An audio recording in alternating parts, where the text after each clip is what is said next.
Nos quedamos la vez anterior en esta diapositiva.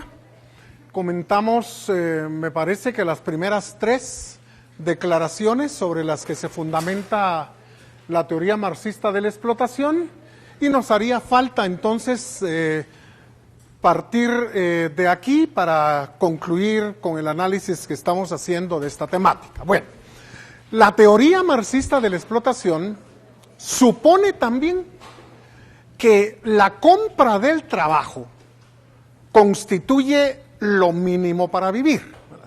Bueno, ya dijimos que lo que se compra o lo que se paga realmente en el ámbito laboral no es trabajo, sino resultados. Si lo que se produce es realmente por lo que se paga. Si el trabajo no se puede comprar ni se puede vender, eso lo dejamos perfectamente claro. Pero lo que está diciendo realmente aquí el pensamiento marxista es que quienes contratan trabajadores no tienen ningún interés en pagarles lo que merecen o pagarles más, sino al contrario, pagarles lo menos que se pueda. Entonces, la idea que hay aquí es como que hay un mal corazón de parte de los empleadores o de los empresarios, como que hay una especie de mala voluntad hacia los trabajadores para no querer pagarles más, sino al contrario, lo menos que se pueda. Ahora, la pregunta que yo tengo para poder hacer una crítica, digamos, de esta manera de ver las cosas, es ¿cómo procedemos todos cuando actuamos como compradores de algo? Es decir, cuando queremos obtener algo, ¿cuál es la conducta normal que como compradores tenemos? A ver. ¿Usted quiere comprar una camisa? A ver.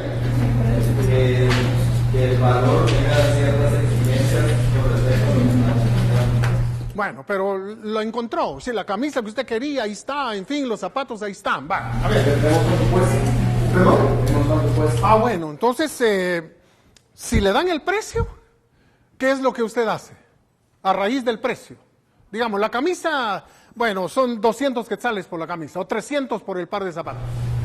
Ve uno si el valor es lo mismo que el costo. O sea, si yo valoro menos una camisa de lo que cuesta, pues uno la va a comprar. Ahora, si es una camisa que me costó más tanto, Ok. Pero si le dicen que la camisa vale 200 quetzales o su precio es 200 quetzales, usted se va a poner a decir, no, fíjese que a mí me parece que es muy poco eso. Le voy a dar 350. ¿Es esa la actitud correcta como compradores? ¿Es eso lo normal? ¿Cómo procedemos? Ah, muy bien. A bajar el precio. Es decir, como compradores, siempre queremos pagar lo menos que sea posible. Nunca lo más. Así es la acción humana. Ahora, hay una razón aquí. La razón por la cual uno siempre quiere dar menos por lo que obtiene es porque los medios con los cuales contamos son escasos. La escasez es la realidad en la cual los seres humanos vivimos. Todo es escaso. El dinero también con el que contamos es escaso y nosotros tenemos que ver cómo hacemos el mejor uso posible de esos recursos con los cuales contamos. Aunque nos parezca imposible, Bill Gates padece escasez y Carlos Slim padece escasez también. Sí, la escasez es la condición fundamental de todos los seres humanos. Y ya se trate de un multimillonario o de alguien normal como nosotros, todos queremos siempre utilizar el dinero que tenemos de la forma más eficiente posible. Ese no es un crimen. Esa es la manera normal como los seres humanos procedemos. Ahora bien, cuando no se trata de que compramos, sino al revés, se trata de que vendemos, ¿cuál es la actitud y el proceder general y normal? Ah, muy bien. Lo que queremos es que se nos dé lo más que sea posible, por lo que estamos vendiendo. Queremos una mayor ganancia, un mayor beneficio a cambio de aquello de lo que nos estamos desprendiendo. Eso también es perfectamente normal con la acción humana. Y entonces lo que aquí se olvida es precisamente esa contraparte, ¿verdad? Quien ofrece empleo querrá pagar lo menos que sea posible porque quiere ser eficiente en la administración de sus escasos recursos. Pero quien llega a solicitar un empleo, por el contrario, quiere que se le pague lo más que sea posible recibir. Y entonces en esa, como dijéramos, en esa especie de negociación, el salario finalmente se establece. Entonces, si me contratan a mí por 2,000 quetzales para limpiar una oficina, pues yo digo, mire, no podrían ser 2,800 porque me parece realmente que 2,000 quetzales es muy poco, ¿verdad? Bueno, el empleador podrá decirme, fíjese que a mí me parece que es demasiado 2,800 quetzales. Lo dejamos en 2,500, ¿le parece? Los chapines sabemos lo que es, ¿cómo se llama eso? Regatear, ¿sí? ¿Le parece a usted?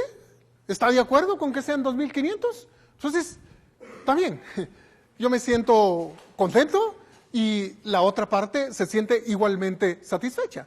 Es decir, se trata realmente de una relación eminentemente contractual donde las dos partes tienen que estar satisfechas con lo que han logrado y con lo que han alcanzado. Entonces, esta declaración en realidad solo toma en cuenta la mitad del proceso, ¿verdad? La otra mitad, que es la que acabamos de mencionar, es lo que finalmente llega a establecer por consenso de las dos partes lo que constituirá el salario a recibir de parte del trabajador. Ahora, hay que tomar en cuenta otros elementos igualmente importantes en el contexto de la vida en sociedad. Es decir, mi oficina no es la única que necesita limpieza. Hay muchas oficinas y muchas casas y muchos lugares donde la limpieza es necesaria y donde están dispuestos a pagarle a alguien para que haga esa clase de tarea. Entonces, yo puedo ofrecerle a esa persona 300 quetzales al mes. Y por supuesto que puedo hacerlo. Pero si hay otras personas que por hacer lo mismo están pagando más de lo que yo estoy ofreciendo, pues entonces yo voy a ser estúpido. Por una razón sencilla, nadie va a querer venir a trabajar conmigo, es decir, se van a ir a otro lado. Es decir, hay que tomar en cuenta la demanda realmente de trabajo que hay en la sociedad, porque no se trata de tener un buen corazón ni un mal corazón. Si se trata simple y sencillamente de responder a la información que se genera en el contexto de la vida en sociedad. Entonces, si yo saco un anuncio pidiendo un trabajador con tales características y pasan 3 días y no llega nadie, si yo lo que empiezo a sospechar es de repente lo que yo estoy ofreciendo no es lo que otras compañías ofrecen por hacer lo mismo, por lo tanto voy a sacar otro anuncio ofreciendo un poco más de plata por ese trabajo, a ver si logro atraer personas, a ver si logro interesar personas para que vengan realmente a trabajar a mi fábrica, a mi taller, a donde sea. Entonces, esos elementos realmente son sumamente importantes. Es la información que se genera en el contexto de la cooperación entre los seres humanos. Pero también hay que tomar en cuenta otra cosa. La ganancia, eso que denominamos ganancia, hay que recordar que no tiene que ver única y exclusivamente con dinero, ¿verdad?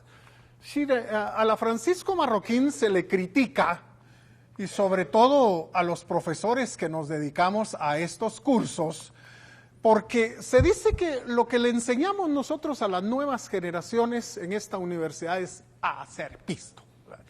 Que hagan pisto y lo demás no importa.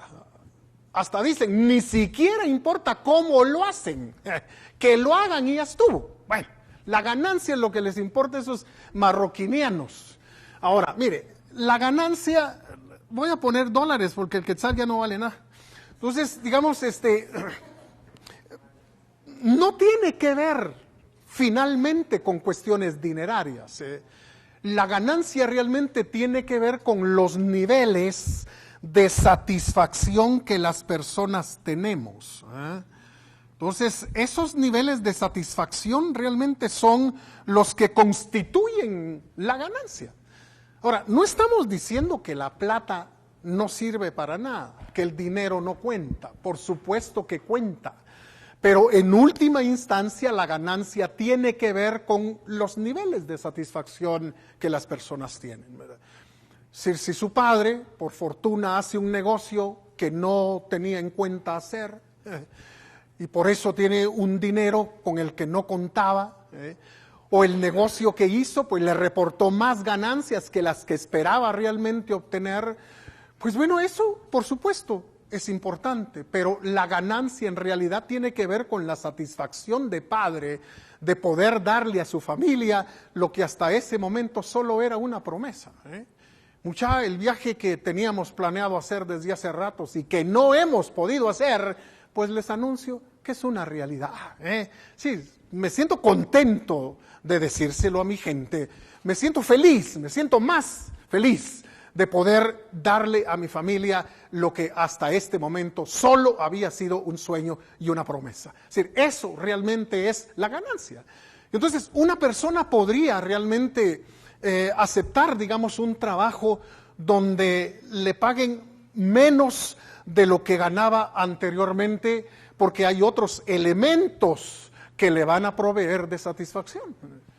Probablemente sale más temprano y puede dedicar más tiempo a la crianza de sus hijos pequeños, a acompañarlos, a ayudarles a hacer los deberes. Es decir, tiene una mayor satisfacción ahora, probablemente menos visto, pero una mayor satisfacción por un tiempo mejor empleado. O probablemente no tiene que trasladarse en automóvil al trabajo como hacía antes. Entonces le van a pagar menos, pero no va a gastar el montón de plata en gasolina que gastaba antes, pues. Y entonces, todas esas cosas realmente hay que tomarlas en cuenta a la hora de criticar y enfrentarnos a posturas, digamos, como estas, pues. Y entonces, aquí tenemos una visión rotundamente equivocada de la acción humana, del proceder de los seres humanos y de eso que denominamos la cooperación en el contexto de la vida en sociedad. Bueno, la parte que queda en manos del capitalista es un robo. Esto como resultado de la teoría objetiva del valor y de la teoría del valor-trabajo.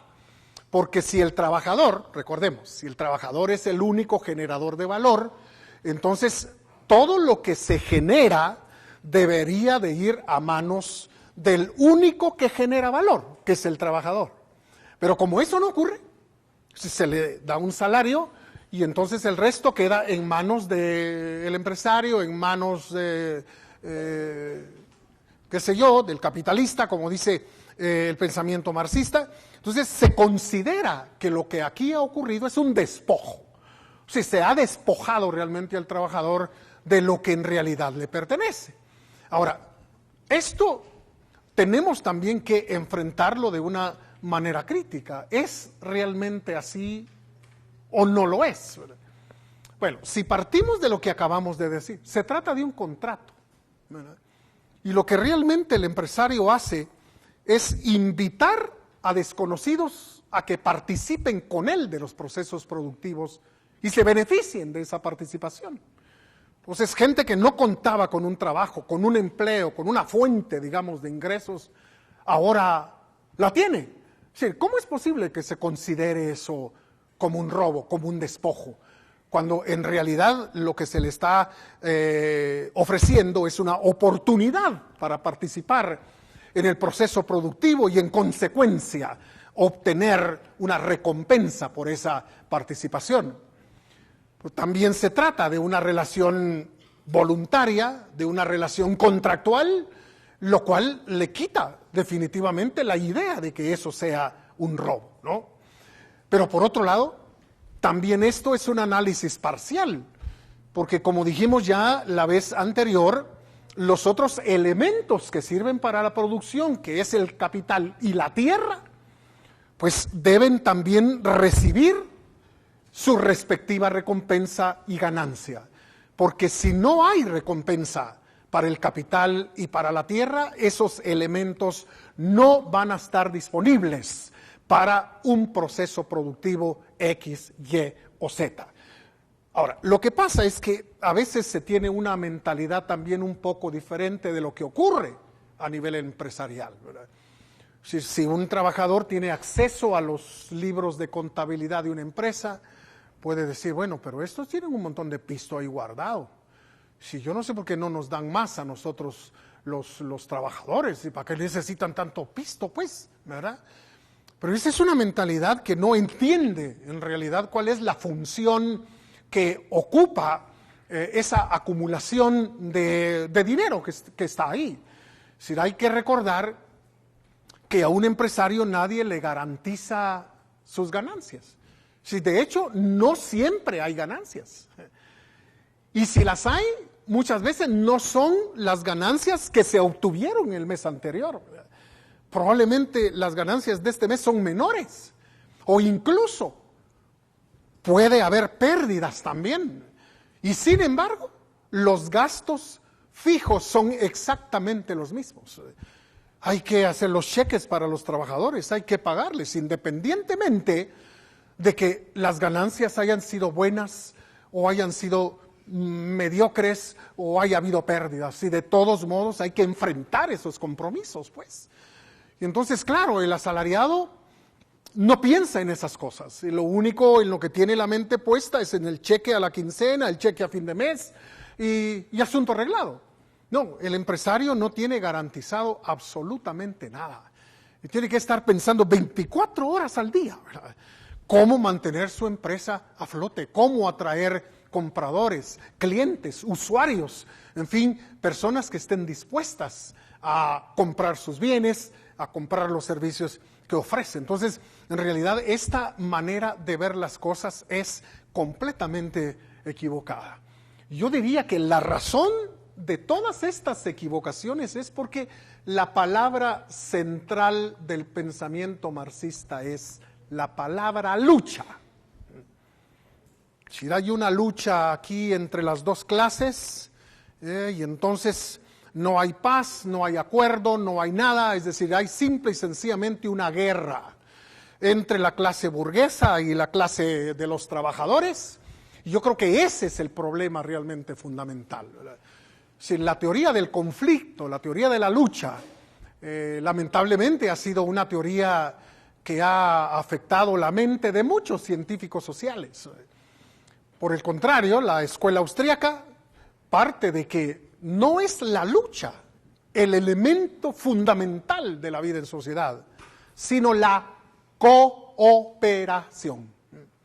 La cooperación. Si los seres humanos vivimos en sociedad para cooperar, no para mordernos y destruirnos mutuamente, sino al contrario, para cooperar. Y en ese proceso cooperativo, basado en la división del trabajo, todo el mundo sale beneficiado. Hasta las personas menos capaces, hasta las personas que no saben hacer muchas cosas, pues salen beneficiadas en esa cadena importante de cooperación en que consiste la vida en sociedad. Ahora bien, parte de la visión marxiana de la sociedad lo constituye el materialismo histórico, es decir, su visión de la historia, ¿verdad? Y de lo que ocurre y de lo que ha ocurrido en el proceso histórico de la humanidad. Entonces, lo que tenemos aquí es una visión determinista, una visión determinista de las cosas. La vez pasada dejamos una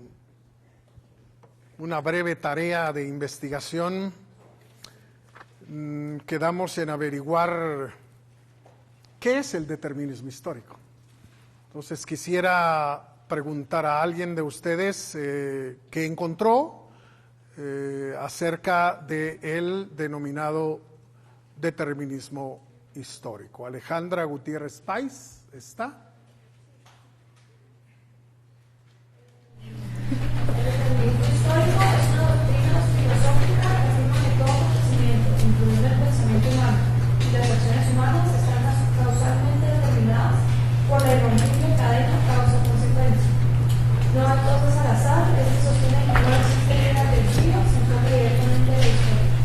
Muy bien. Me parece muy bien esa definición de determinismo histórico. No hay libertad, no hay libre albedrío. Los acontecimientos de la historia están regidos por la ley de la causa y el efecto.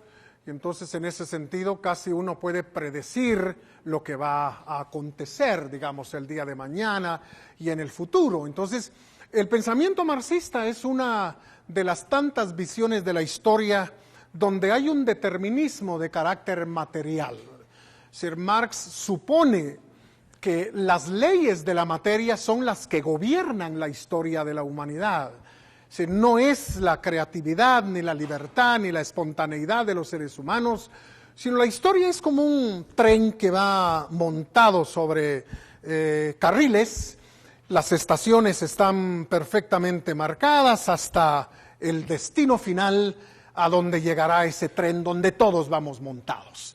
Entonces, él creyó ser quien había descubierto cuál era el transcurso de la futura historia de la raza humana. Entonces, tenemos que enfrentarnos realmente con esto porque es de suma importancia. Entonces, uno de los elementos determinantes, digamos, en esta visión de las sociedades de la historia es precisamente el sistema económico. Ahora, recordemos que la economía desde el punto de vista de Marx se caracteriza por la lucha de clases y la explotación. Si una clase, la clase burguesa, la clase capitalista, explota a la clase trabajadora. Esa es la característica fundamental de la economía. Y entonces, la economía determina, por una parte, las relaciones entre los seres humanos. Si las relaciones que los seres humanos tenemos en el contexto de la vida en sociedad son determinadas por el sistema económico, no son una opción, no es algo que nosotros elegimos, sino que se nos imponen esas relaciones por esa clase de economía basada en la lucha de clases. Entonces, uno tiene que obedecer, el otro tiene que mandar, en fin. Esa clase realmente de relaciones están totalmente determinadas por la economía que se basa en la lucha de clases. Pero también las ideas que tenemos a todo nivel, sí, las ideas que tenemos sobre nosotros mismos, sobre la moral, sobre el derecho, sobre la política, sobre el dinero, sobre los precios, sobre la familia, en fin, todas las ideas que tenemos en nuestra cabeza están determinadas y son producto de ese sistema económico en el cual vivimos, basado en la lucha de clases y la explotación. Pero sobre todo, el sistema económico determina la conciencia de los seres humanos. Ahora, la palabra conciencia, pues es una palabra fácil de definir, ¿verdad? En realidad. Si entendemos por conciencia la capacidad que tenemos los seres humanos de darnos cuenta, ¿verdad? Si yo me doy cuenta de que ustedes están sentados ahí, es decir, tengo conciencia de que ustedes están sentados ahí. Igual ustedes son conscientes de esa pantalla y de las figuras que hay allí, es decir, se percatan de ello, están captando eso, y a eso le denominamos simplemente conciencia. Pero desde el punto de vista marxista, la conciencia es realmente otra cosa, ¿verdad? Es la percepción que los seres humanos tenemos acerca de los acontecimientos que se dan en la sociedad y en la historia. Y otra vez, hay dos clases de conciencia, la conciencia burguesa, capitalista, y la conciencia proletaria, o trabajadora, u obrera, como usted quiera llamarla. Entonces, son dos maneras de ver lo que ocurre en la sociedad, dos maneras de considerar lo que ocurre en la historia, y desde la perspectiva de Marx, una conciencia de esas dos está equivocada y una conciencia de esas dos está en lo cierto. La conciencia equivocada es la conciencia burguesa y la conciencia correcta, que tiene la percepción adecuada, digamos, de las cosas y la explicación adecuada de las cosas, es la conciencia del proletariado. Entonces, la idea realmente fundamental del pensamiento marxista es que en tanto y en cuanto los trabajadores tengan conciencia de hacia dónde va la historia, ¿verdad?, y de su papel en ese proceso histórico, entonces las cosas estarán bien con ellos. Ahora, no es algo que los trabajadores obtengan ni tengan solo por ser trabajadores.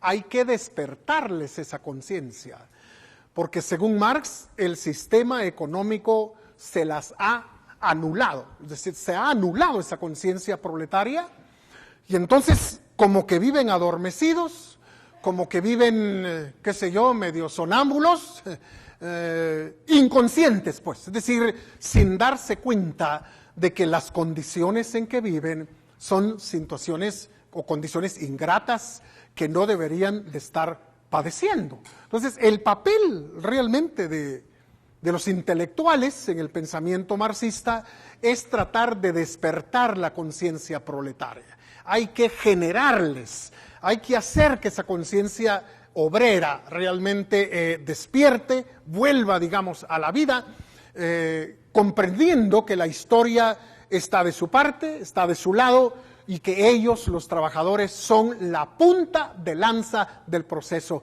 histórico. Entonces, esta cuestión realmente es de lo más importante para lo que vamos a ver un poquito después. Pero no sé si hemos quedado perfectamente claros con esto, o hay alguna pregunta o comentario que quieran hacer al respecto, por favor. Aquí hay una vocecita que se da un inquietud muy importante en los multimillonarios, escasez de chip. Bueno, es que la escasez es relativa, ¿verdad?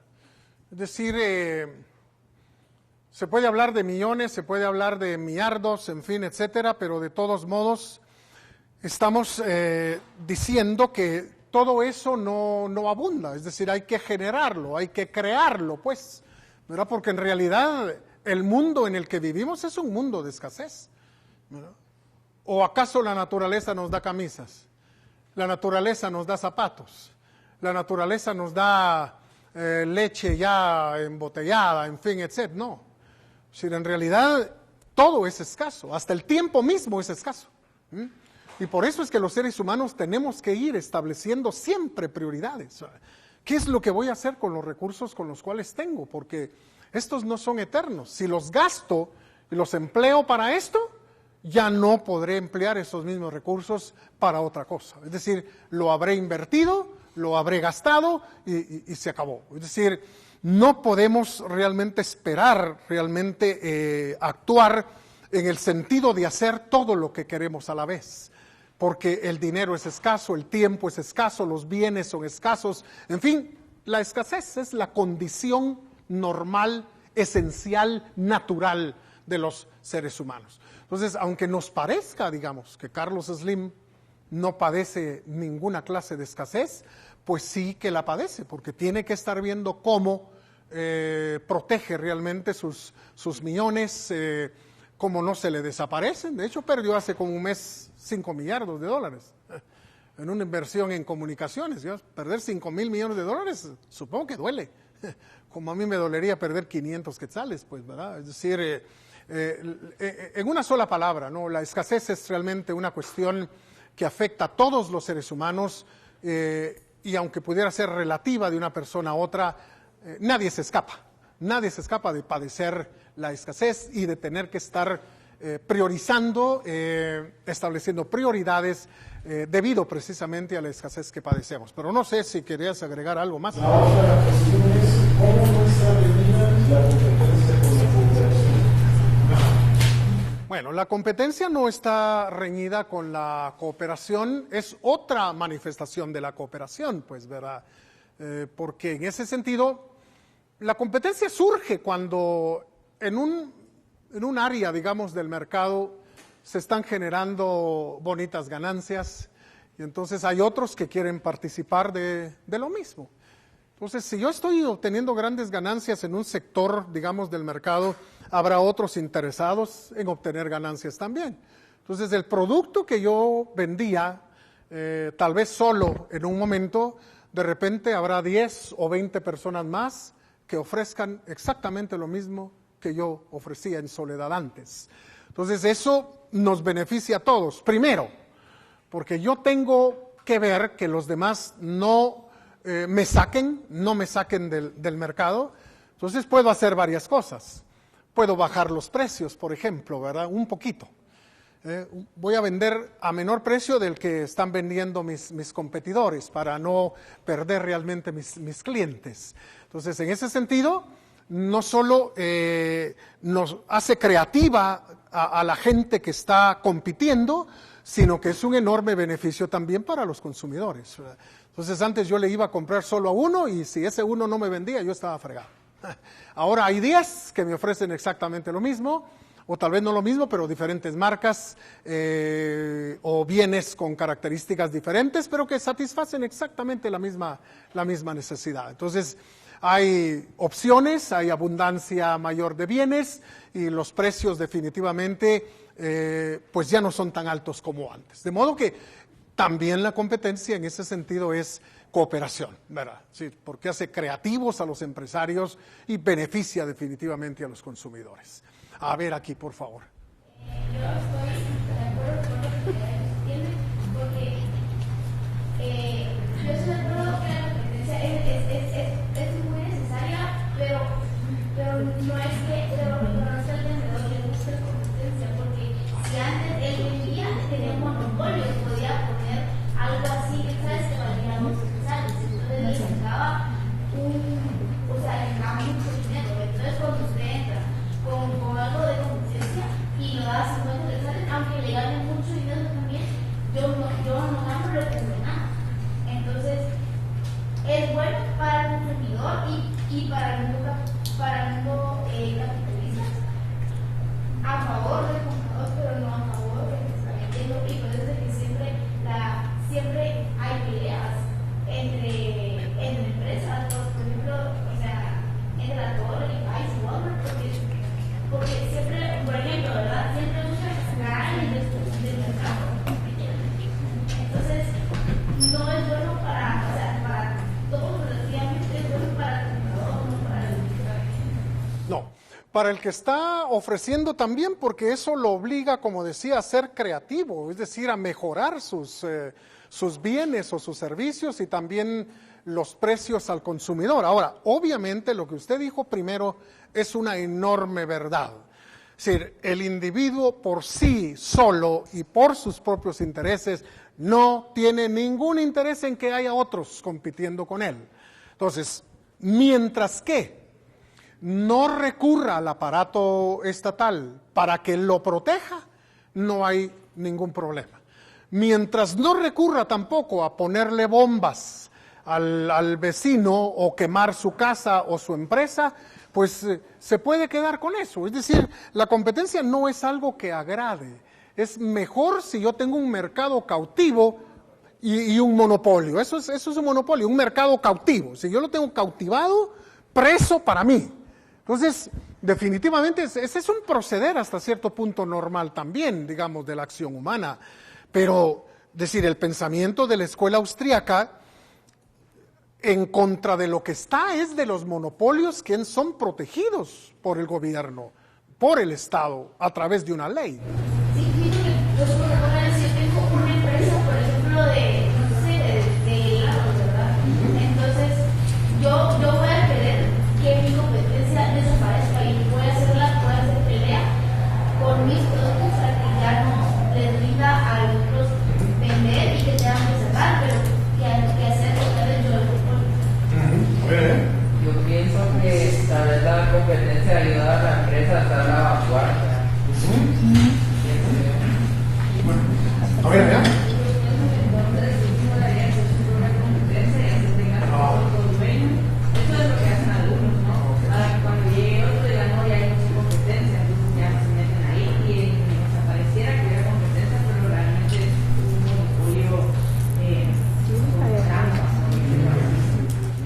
Ahora, hay una especie de monopolio en contra del cual no podemos estar. Algunos les llaman monopolio natural, ¿verdad? La empresa que gracias a los precios, la buena calidad del producto, del servicio, pues cualquier otra que venga a competir con ella va a quebrar, porque no logran realmente mantenerse a la altura, pues, ¿verdad? Ahora, hay un monopolio que sí es nocivo, que como dije, el monopolio que está protegido realmente por el gobierno, ¿sí? Una ley que le impide a otros entrar a ese mercado. Eso definitivamente hay que combatirlo. Y desgraciadamente en Guatemala tenemos muchos de esos monopolios protegidos, digamos, por la ley, que solo causan perjuicios realmente a los consumidores, ¿verdad? Porque al fin y al cabo a uno no le interesa ni la nacionalidad del pollo, ni de la carne, ni nada de eso, sino lo que le interesa es pollo bueno, carne buena y a un precio perfectamente accesible o conveniente, digamos, para uno. Entonces, definitivamente este tema del monopolio tendrá que salir un poco más detenidamente en los días por venir. Agradezco mucho esas observaciones y preguntas que se han hecho, que son definitivamente importantes y demuestra que me están siguiendo, ¿eh? Eso es realmente lo más importante. Bueno, el mismo ser del hombre está prácticamente determinado por el sistema económico en el cual vivimos. Pues, a ver allá, perdón. Una pregunta, es que no sé si entendí bien. La cooperación entonces va en contra de lo que pensaba del pensamiento marxista. Por supuesto. Sí, porque Marx iba por la lucha. Iba por la lucha, ¿verdad? Sí, la confrontación entre los seres humanos. En cambio, aquí estamos diciendo que parece ser como que es lo contrario, es la cooperación y no la lucha lo que nos mantiene definitivamente viviendo en sociedad, ¿verdad? Y qué bueno que esa cooperación no tiene otra, como dijéramos, otra explicación más que los intereses de cada uno, ¿verdad? Es decir, quien hizo el pan que comimos en el desayuno el día de hoy, pues hizo el pan no porque esté preocupado porque nosotros pasemos hambre, sino porque quiere realmente mejorar sus propias condiciones de vida, ¿verdad? Si la persona o la empresa que procesó el cereal que tomamos en el desayuno el día de hoy, pues ni siquiera sabe a dónde fue a parar ese cereal y quién lo compró y quién lo consumió, pero lo hacen porque quieren mejorar sus propias condiciones de vida. Pero al procurar sus propias, el mejoramiento de sus condiciones de vida, no pueden evitar beneficiarnos a nosotros, pues, ¿verdad? Con todos esos bienes y servicios que ellos generan y de los que nosotros nos aprovechamos. Entonces, cooperamos, ¿verdad? Sin necesidad de conocernos ni nada. Eso es lo bueno realmente de la cooperación, ¿verdad? Bueno, entonces el ser del hombre en última instancia es algo que también está moldeado, afectado por la clase de economía basada en la lucha y en la explotación desde la perspectiva del pensamiento marxista. Tengo una cita muy larga de Marx, es decir, no necesitan copiar esta cosa, es decir, la traje a colación porque creo que es importante, casi no acostumbro a hacer esto, pero bueno, dice: en la producción social de su vida los hombres contraen determinadas relaciones necesarias e independientes de su voluntad, relaciones de producción que corresponden a una determinada fase de desarrollo de sus fuerzas productivas materiales. Entonces se supone que esta fase del desarrollo de las fuerzas productivas materiales es el capitalismo, ¿no? Y que impone entonces, como lo estábamos diciendo, esas relaciones que no tienen nada que ver con nuestra voluntad, sino que son impuestas por el mismo sistema económico en el cual vivimos. Y la cita sigue diciendo así: el conjunto de estas relaciones de producción forma la estructura económica de la sociedad, la base real sobre la que se levanta la superestructura. Ya voy a escuchar en un momentito qué hallaron sobre los términos superestructura e infraestructura, jurídica y política, y a la que corresponden determinadas formas de conciencia social, ¿verdad?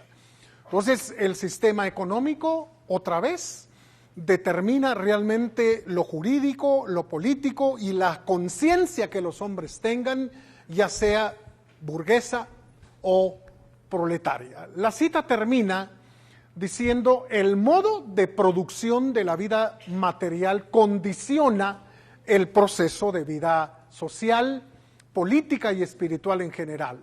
No es la conciencia del hombre la que determina su ser, sino por el contrario, el ser social lo que determina su conciencia. Entonces, si yo socialmente soy un burgués, esa va a ser la clase de conciencia que tenga. Y si yo soy socialmente un proletario, pues esa va a ser la clase de conciencia que llegue definitivamente a tener. Bueno, ¿qué encontramos acerca de la superestructura y la infraestructura? Vamos a ver si está Ana Raquel Viela. A ver, por favor, Ana Raquel.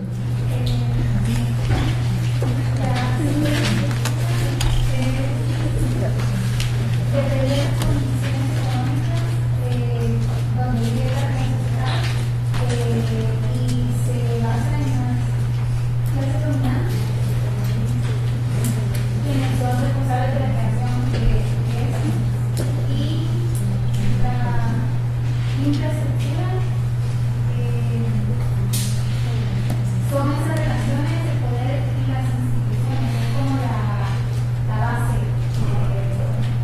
De hecho, por eso se le llama infraestructura, ¿verdad? Es la base que tiene que ver con la economía y las relaciones que los seres humanos establecen ahí, las instituciones también, correctamente, y encima de ella se levanta la superestructura que tiene que ver, en una sola palabra, con las ideas que tenemos en la cabeza. Bueno, está bien.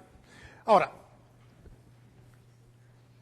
el análisis marxista de la historia, pues dice que en el principio lo que había era una comunidad comunista, ¿sí?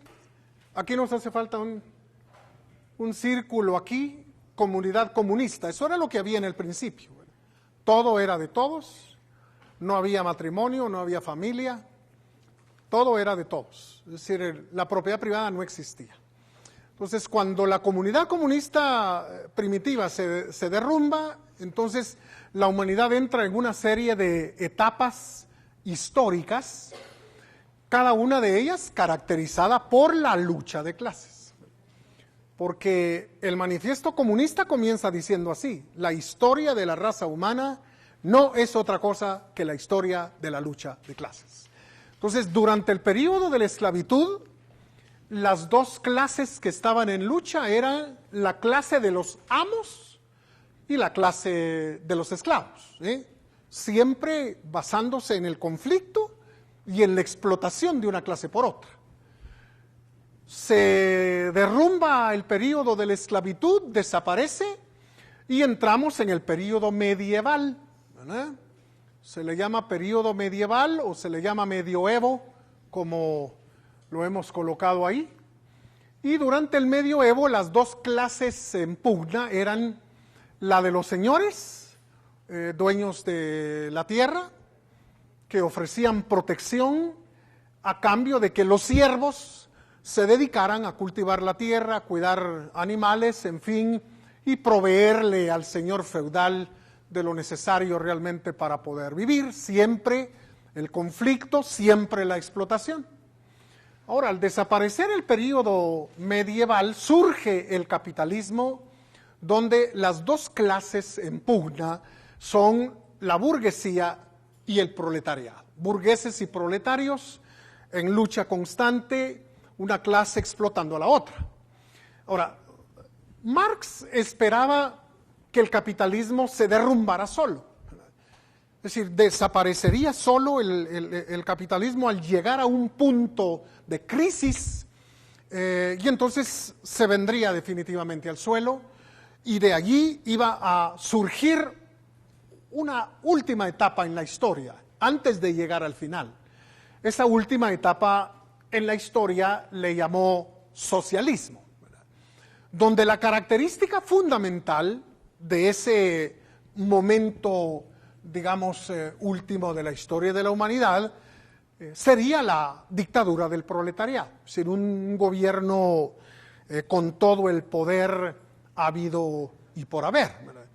Y entonces la historia de la humanidad todavía no llega a su final, porque el final es la recuperación de la comunidad comunista que se perdió al principio. Aquí debimos haber puesto también otro círculo. Se llegaría a la comunidad comunista mundial.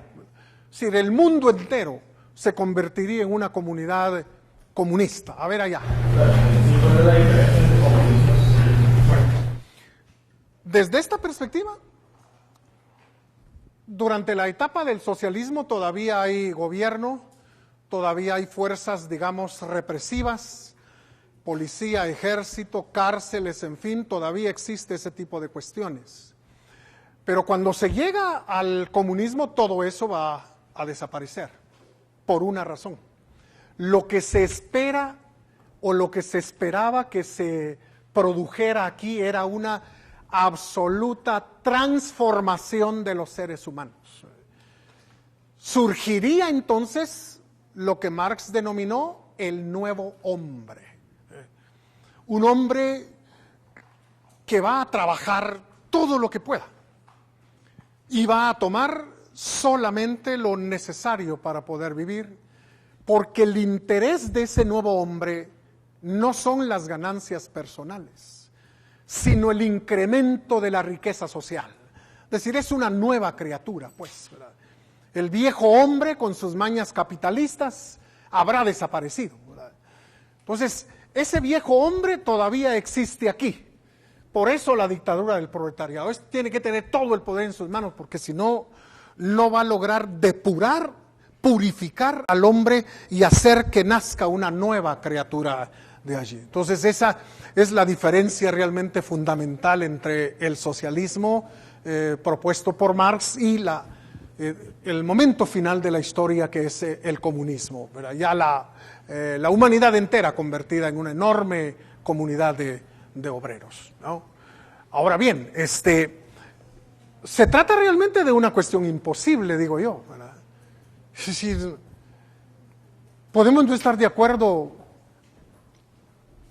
con los seres humanos tal como somos, pero suponer cambiarlos y transformarlos para que sean otra cosa me parece algo rotundamente imposible, ¿verdad? Totalmente imposible.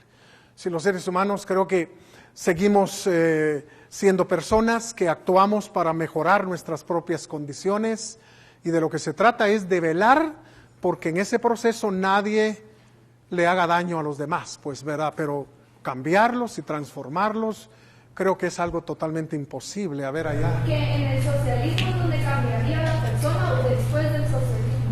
No, durante el socialismo se daría ese proceso. Es decir, el momento del socialismo aquí es algo así como el útero donde se va a gestar el nuevo hombre. Entonces, cuando ese hombre sea dado a luz, entonces el comunismo podrá implantarse, porque entonces los seres humanos ya no van a necesitar de ser tutelados, de ser vigilados, es decir, serán nuevos hombres, nuevas personas, nuevos individuos, una nueva criatura, ¿sí? Y entonces, al final de la historia, como estaba diciendo, desaparecerán la ley, las fuerzas de seguridad, todo control, ¿verdad? E incluso la división del trabajo también, ¿verdad? Sencillamente porque ese nuevo hombre, esa nueva criatura, ya no va a necesitar realmente, como decía, de que lo anden vigilando, ni que lo castiguen, ni nada de eso, porque el gobierno tampoco va a ser necesario, ¿verdad? Desaparecerá, porque el gobierno, según lo entiende Marx, es también una manifestación de la lucha de clases que hay en la sociedad